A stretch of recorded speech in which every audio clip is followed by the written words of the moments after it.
Proverbs chapter 29 verses 1 and 2.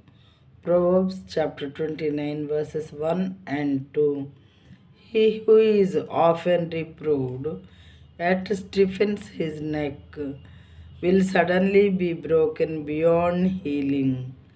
When the righteous increase, the people rejoice, but when the wicked rule, the people groan. తెలుగులో చూద్దాం ఈ వాక్యములను.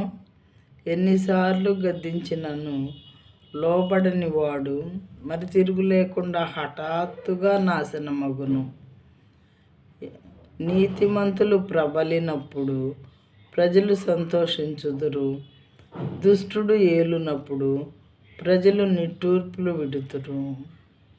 మళ్ళీ ఒకసారి వాక్యం చదువుతాను. ప్రియమైన వారారా, ఎన్నిసార్లు గద్దించినను లోబడని వాడంట మరి తిరుగు లేకుండా హఠాత్తుగా నాశనమవుతాడంట.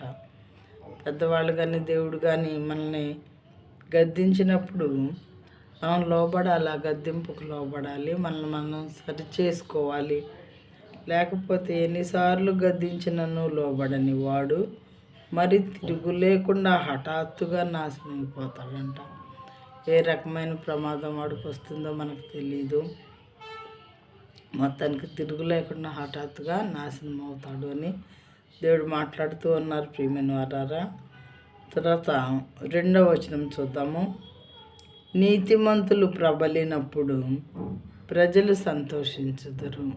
నీతిమంతులు ఎక్కువైనప్పుడు ప్రజలు సంతోషిస్తూ ఉంటారు. మంచివాళ్ళు మన చుట్టూ ఉన్నప్పుడు మనకేమీ హాని లేదమ్మయ్యా అనుకుంటారు ప్రజలు. కానీ దుష్టుడు ఏలునప్పుడు ప్రజలు నిట్టూర్పులు విడుతురు.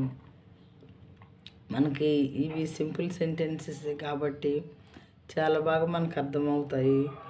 దుష్టుడు ఏలేటప్పుడు ప్రజలందరూ కూడా నిట్టూర్పులు విడుస్తారు. ఇది మనందరికీ తెలిసిన విషయమే కదా.